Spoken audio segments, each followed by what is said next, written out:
केवल आजकल एक मुद्दा बहुत गरमाया हुआ है जब से सुप्रीम कोर्ट ने टीईटी के ऊपर एक जजमेंट दी है। जो टीचर जगत है उसमें एक गुंजाल सा आ गया है इस जजमेंट के बाद, क्योंकि बहुत से लोग जो हैं इससे इफेक्ट होने वाले हैं। बहुत से लोगों को ये नोशन है कि ये जो सरकारी स्कूल के टीचर हैं केवल उन्हीं को इसका असर होने वाला है, तो ये गलतफहमी है। ना केवल सरकारी स्कूल, जो प्राइवेट स्कूल के टीचर्स हैं उनके ऊपर भी ये जजमेंट अप्लाई करती है। जो भी रिकग्नाइज्ड स्कूल हैं उनके ऊपर ये जजमेंट अप्लाई करती है।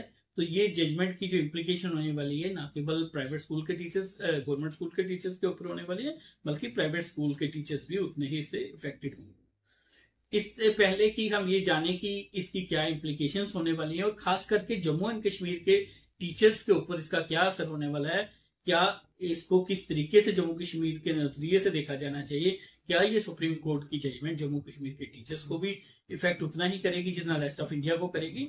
तो इससे पहले कि हम ये इशू इसमें डिस्कस करें, पहले थोड़ा इसके ओरिजिन में जाएंगे कि ये जजमेंट क्यों आई, किस तरीके से आई, इसके पीछे क्या जो लेजिस्लेशन क्या थी, क्या एक्ट थे, क्या नोटिफिकेशंस थी, उसको डिस्कस करें।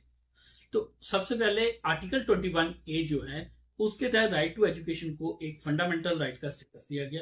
उसके बाद पार्लियामेंट ने right of children to free and compulsory education act 2009 यानी कि RTE एक्ट जो है 2009 को इनेक्ट किया। इसी एक्ट की सेक्शन 23 में जो सबसेक्शन 1 थी वो कहती थी कि अगर किसी भी व्यक्ति को टीचर लगना है तो उसको वो क्वालिफिकेशन उसके पास होनी चाहिए जो एकेडमिक अथॉरिटी प्रिस्क्राइब करेगी। अब ये एकेडमिक अथॉरिटी कौन होगी? 2010 में एक नोटिफिकेशन इशू की गई सेंट्रल गवर्नमेंट के द्वारा और कहा गया NCTE national council for teacher education जो है वो ये एकेडमिक अथॉरिटी हो।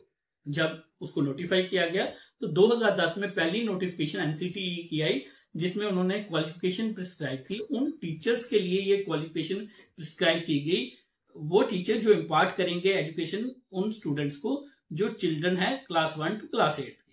तो उसमें जो मिनिमम क्वालिफिकेशन रखी गई, बाकी क्वालिफिकेशन के ऊपर मैं नहीं जाऊंगा, उसमें एक क्वालिफिकेशन साथ में रखी गई कि वो TET पास होना चाहिए, टीचर एलिजिबिलिटी टेस्ट उसको पास करना है। 2011 में कुछ इसमें अमेंडमेंट्स आए और उसके बाद भी कुछ अमेंडमेंट्स आई, तो उनमें भी रिटेन ये जो था TET को पास करना मैंडेटरी था, तो उन TET को पास करना मैंडेटरी रखा गया।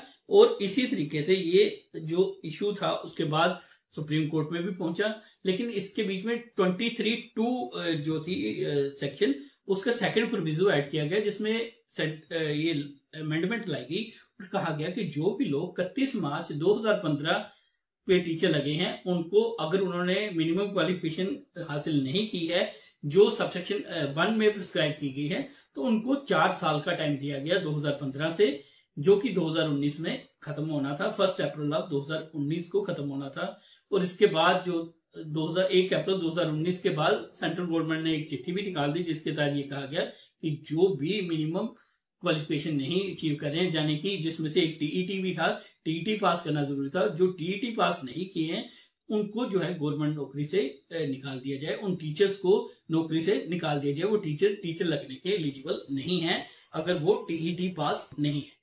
तो इसी के भी ये जजमेंट जो सुप्रीम कोर्ट में पहुंची, तो सुप्रीम कोर्ट के सामने ये इशू आया कि ये जो इन सर्विस कैंडिडेट्स हैं, क्या जो नोटिफिकेशन के पहले के लगे हैं क्या उनको भी जो ये TET टेस्ट है वो पास करना जरूरी है?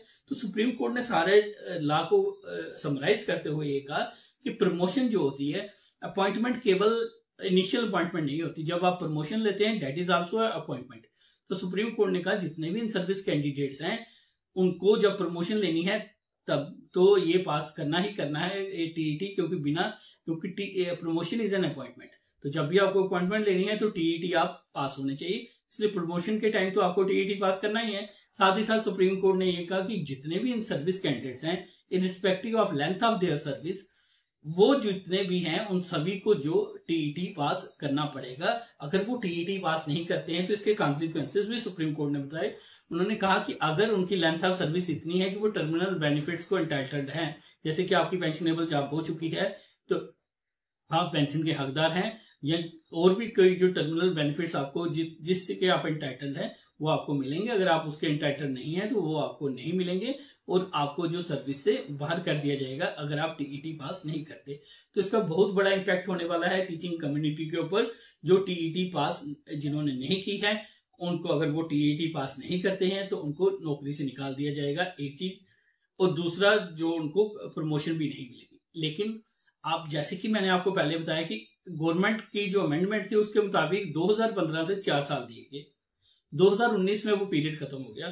तो लेकिन सुप्रीम कोर्ट ने कहा कि हम अपनी तरफ से कंसेशन देते हैं उन सभी टीचर्स को जो काफी देर से सर्विस कर रहे हैं और जो 5 साल के अंदर अंदर रिटायर होने वाले हैं।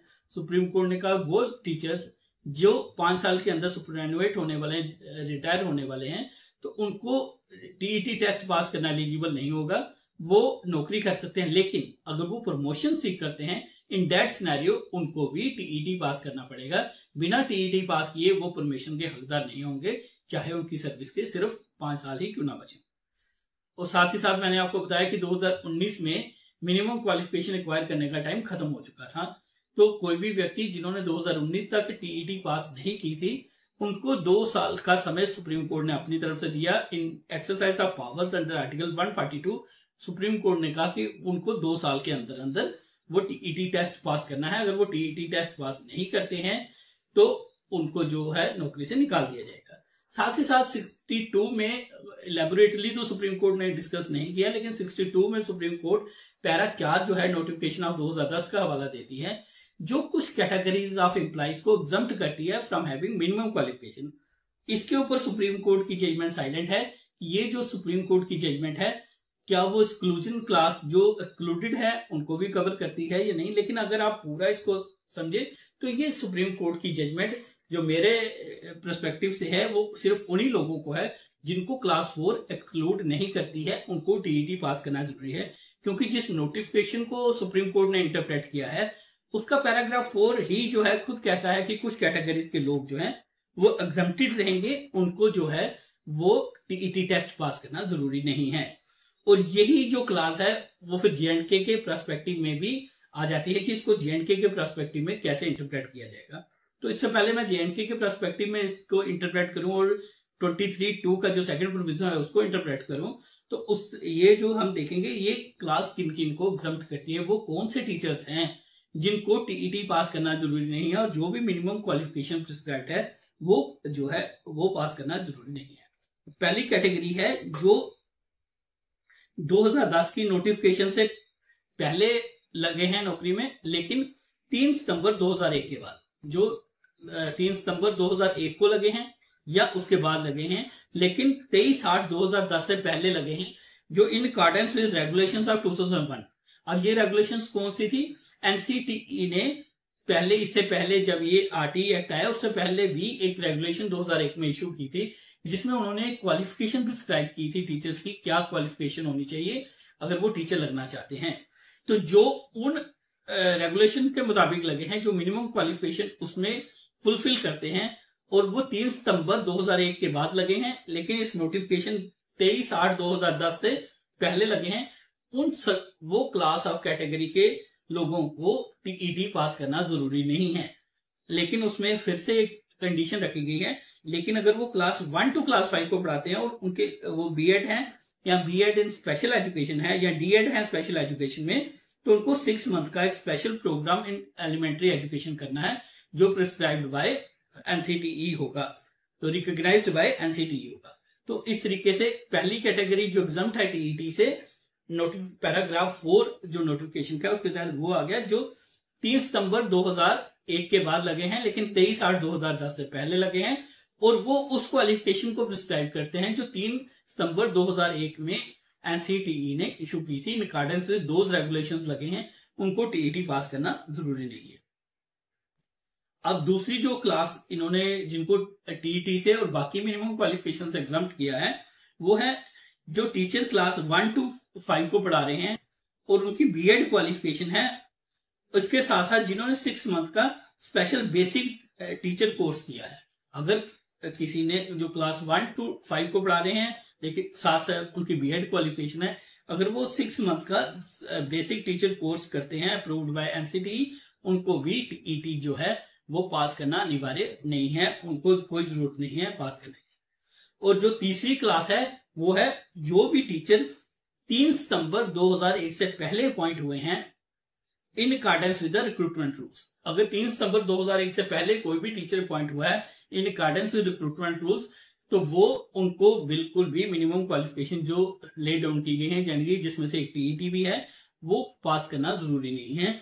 इस एग्जामिनेशन क्लास के ऊपर आल्दो सुप्रीम कोर्ट ने कुछ इलेबोरेटली नहीं किया, लेकिन पैरा 62 ऑफ द जजमेंट में सुप्रीम कोर्ट ने स्पेशली मेंशन किया है कि क्लास 4 जो है कुछ क्लास ऑफ टीचर्स को एग्जम्प्ट करती है फ्रॉम हैविंग मिनिमम क्वालिफिकेशन। अब इसी जो एग्जामिनेशन क्लास है और ये जो 23(2) है जो का सेकंड प्रोविजो है, जो कहता है कि 2019 से पहले अगर आप टीईटी पास नहीं करते तो वो जो है आपको नौकरी से निकाल दिया जाएगा। अब हम इसको अंडरस्टैंड करेंगे with respect to state of J and K. अब हम पहले प्रोविजो को करते हैं। अगर हम ये मान के चलें कि ये प्रोविजो जेएंडके के ऊपर पीछे से लागू होगा, तो इंटरेस्टिंग बात जो है ये है कि 31 अक्टूबर 2019 को हमें सेंट्रल लॉज अप्लाई हुए। आरटीई एक्ट 31 अक्टूबर 2019 को अप्लाई किया, लेकिन टीईटी पास करने का जो समय था वो 1 अप्रैल 2019 से खत्म हो चुका है। अगर सुप्रीम कोर्ट कंसेशन नहीं देती है, अगर हम मानते हैं आर्टिकल 142 को इन्वोक करके सुप्रीम कोर्ट फर्दर 2 साल नहीं देती, तो इन दैट सिनेरियो जेएंडके वालों का टीचर्स का टाइम ये एक्ट लागू होने से 6 महीने पहले ही खत्म हो चुका था। तो ये जो है जेएनके के पर्सपेक्टिव में ये देखना पड़ेगा कि ये जो अप्लाई किया 2019 में हमें सारी notifications act RT act apply हुआ, तो इन दैट सिनेरियो इसको उस एंगल से देखना पड़ेगा कि ये 2019 से पहले के लोग जो जेएनके के हैं वो एग्जाम्प्ट होने चाहिए। उसके दूसरा रीजन जो मैं देने जा रहा हूं, जो मैंने आपको थर्ड कैटेगरी बताई पैरा 4 में, वो कहती है कि अगर आप 3 सितंबर 2001 से पहले लगे हैं तो आपको टीईटी पास करना जरूरी नहीं है। अब इसके पीछे का लॉजिक क्या है? 3 सितंबर 2001 क्यों चुना गया? 3 सितंबर 2001 इसलिए चुना गया कि 3 सितंबर 2001 को एनसीटीई ने रेगुलेशंस इशू की थी जो प्रिस्क्राइब करती थी मिनिमम क्वालिफिकेशन, जो आरटीई एक्ट के तहत नहीं थी, उससे पहले ही उन्होंने रेगुलेशंस दी थी। उससे पहले कोई भी मिनिमम क्राइटेरिया टीचर बनने के लिए नहीं था। तो रेस्ट ऑफ इंडिया में कोई भी जो मिनिमम क्राइटेरिया प्रिस्क्राइब किया गया टीचर बनने के लिए, वो 3 सितंबर 2001 में जो रेगुलेशन एनसीटी ने इशू की तभी से पहली बार किया गया। अब ये देखें कि वो रेस्ट ऑफ इंडिया में 3 सितंबर 2001 को लागू हुआ। अब यही क्राइटेरिया जेएंडके में अप्लाई कब करता है? 31 अक्टूबर 2019 को, जब सेंट्रल लॉज हमें अप्लाई किए। अगर हम उसी एनालॉजी पे चलें तो जितने भी लोग 31 अक्टूबर 2019 से पहले टीचर लग चुके हैं वो सारे के सारे वो टीईटी से एग्जम्प्ट किया जाना चाहिए। और इस जजमेंट को अगर, क्योंकि जेएंडके का कोई भी हवाला इस जजमेंट में नहीं है, जेएंडके के सिनारियों में इस पूरे लॉ को डिस्कस ही नहीं किया गया, ये इश्यू सुप्रीम कोर्ट की जजमेंट में बिल्कुल भी डिस्कस नहीं किया गया कि इस जजमेंट का इफेक्ट जेएंडके के ऊपर क्या होगा। तो इसलिए अगर जेएंडके गवर्नमेंट इस इशू को रेज करती है सुप्रीम कोर्ट के सामने, या पार्टीज जो जेएंडके की हैं वो सुप्रीम कोर्ट में अप्रोच करती हैं, तो सुप्रीम कोर्ट इसके ऊपर जो है फिर से नजरसानी करेगा और आप ये जो पूरा ये लॉ निकल के आएगा उसमें से मैं श्योर हूं कि सुप्रीम कोर्ट यही कहेगा कि 31 अक्टूबर 2019 तक, क्योंकि ना ही कोई रेगुलेशंस जो एनसीटी ने इशू की वो हमें अप्लाई करती थी, ना ही मिनिमम क्वालिफिकेशन जो 2010 में प्रिस्क्राइब की वो हमें लागू करती थी, ना ही आरटी एक्ट जेएनके वालों को अप्लाई करता था, क्योंकि सारा का सारा ये जो चीज अप्लाई की वो 31 अक्टूबर 2019 से अप्लाई की। इसलिए टीईटी जो है, जो टीचर लगे रहने के लिए जो है उनको टीईटी पास करना जरूरी नहीं है। लेकिन अगर सुप्रीम कोर्ट ये कह भी देता है तो जब प्रमोशन होगी उस सिनारियो में प्रमोशन लेने के लिए इवन जेएंडके के टीचर्स को भी जो है टीईटी पास करना पड़ेगा, क्योंकि अब ये अप्लाई हो चुका है और ये नोटिफिकेशन, ये एक्ट और ये जो रेगुलेशंस है ये सारी कहती हैं कि आपको अपॉइंटमेंट के लिए टीईटी मस्ट है। तो सुप्रीम कोर्ट ने होल्ड किया है अपनी पुरानी जजमेंट्स के आधार पे कि promotion is also an appointment. तो अगर सुप्रीम कोर्ट में अप्रोच की जाती है और ये सुप्रीम कोर्ट ये होल्ड करेगा कि अब ये जो है आपको ये टीईटी की जो क्वालिफिकेशन जेएंडके के टीचर्स को 2019 से पहले वालों को नहीं वो अप्लाई करेगी, वो उसके बिना भी टीचर लगे रह सकते हैं। इवन इन दैट केस जो सुप्रीम कोर्ट जो होल्ड करेगा वो ये जरूर करेगा कि जब आपको प्रमोशन सीख करनी है, इन दैट सिनेरियो आपको टीईटी पास करना पड़ेगा, क्योंकि वो आपकी फ्रेश अपॉइंटमेंट काउंट होगी। और इस वक्त आप जो जेएंडके में वो लागू है जो रिलीफ जेएनके के टीचर्स को सुप्रीम कोर्ट से मिल सकता है, जहाँ जो जेएनके गवर्नमेंट है जब इसको अप्लाई करेगी तो सुप्रीम ये उसको ध्यान में रख के करना चाहिए जेएनके गवर्नमेंट को कि ये जितना भी चीजें थी, जो नोटिफिकेशन थी, ये एक्ट था, ये रेगुलेशंस थी, रेस्ट ऑफ इंडिया को 2001 से, फिर 2009 से और 2010 से अप्लाई करती, लेकिन हमारे स्टेट में ये 2019 से अप्लाई की, 31 अक्टूबर 2019 से। तो 2019 से पहले के लोग इसमें एग्जाम्प्ट होने चाहिए। और सुप्रीम, अगर जेएनके गवर्नमेंट ज्यादा अब सेफ प्ले करना चाहती है तो सुप्रीम कोर्ट से क्लैरिफिकेशन सीख करनी चाहिए विद रिगार्ड टू जेएनके। ये था जेएनके के लोगों के लिए। लेकिन क्या जो रेस्ट ऑफ इंडिया है, क्या उनको भी सुप्रीम कोर्ट की जजमेंट के बाद टीईटी से एग्जम्पशन मिल सकती है? तो इसका जवाब है बिल्कुल। इसमें कोई मुश्किल काम नहीं है, बहुत ही आसान काम है कि टीईटी से आपको एग्जम्पशन मिल सके। देखिए, सुप्रीम कोर्ट जो है लॉ लेट डाउन अपने से नहीं करती। लॉ जो मेकिंग बॉडी है वो पार्लियामेंट है। पार्लियामेंट जो लॉ लेट डाउन करती है, सुप्रीम कोर्ट उसको इंटरप्रेट करती है, उसको लागू करती है। तो इसलिए सुप्रीम कोर्ट अपने से कोई लॉ लेट डाउन नहीं करती, और ना ही सुप्रीम कोर्ट ने इस जजमेंट में कोई अपने से कोई लॉ लेट डाउन किया है। जो लॉ लेट डाउन पार्लियामेंट में किया है उसी को इंटरप्रेट करके सुप्रीम कोर्ट ने ये कहा कि आपको जो है टीईटी क्वालिफाई करना पड़ेगा इवन इन सर्विस कैंडिडेट्स को। कई लोगों का ये विचार है कि सुप्रीम कोर्ट की जजमेंट आने के बाद जो गवर्नमेंट है उसके हाथ काटते हैं और गवर्नमेंट कुछ नहीं कर सकती। ऐसा कुछ भी नहीं है। जब रिजर्वेशन इन प्रमोशन को जो सुप्रीम कोर्ट ने स्टक ऑफ किया था, ये कह दिया था कि रिजर्वेशन इन प्रमोशन नहीं हो सकती, तो गवर्नमेंट ने उस टाइम पे जो आर्टिकल 16 है उसको अमेंड किया था और ये प्रोविजन इंसर्ट किया था कि जो प्रमोशन में रिजर्वेशन मिलेगी। इसी तरीके से सुप्रीम कोर्ट की जजमेंट आ चुकी है on the basis of a law. अगर उस लॉ को ही अमेंड कर दिया जाए तो ये जो सुप्रीम कोर्ट की जजमेंट है, इसका इफेक्ट जो है वो खत्म हो जाएगा। और जो लोग हैं, जो टीचर्स हैं, जो अब फैक एंड पे हैं, जिन्होंने 20-20 साल दे दिए हैं, 30-30 साल लगभग नौकरी कर ली है, तो उनको एग्जम्प्ट भी टीईटी से किया जा सकता है। इसके लिए या तो मिनिमम क्वालिफिकेशन प्रिस्क्राइब करने वाली नोटिफिकेशन में अमेंडमेंट की जरूरत है, या फिर आप आरटी एक्ट में ही अमेंडमेंट ला सकते हैं और टीचर्स को इससे रिलीफ दे सकते हैं। तो इस तरीके से ये इस वीडियो में मैंने पूरी कोशिश की कि आपको जो है, आपको जो भी इस वक्त तक का सिनारियो है, जो लॉ पोजीशन है, वो आपको क्लियर करूं। और आपकी कोई क्वेरी है वो आप कमेंट में पूछ सकते हैं, मैं उसका जवाब कोशिश करूंगा उन कमेंट बॉक्स में आपका। Thank you.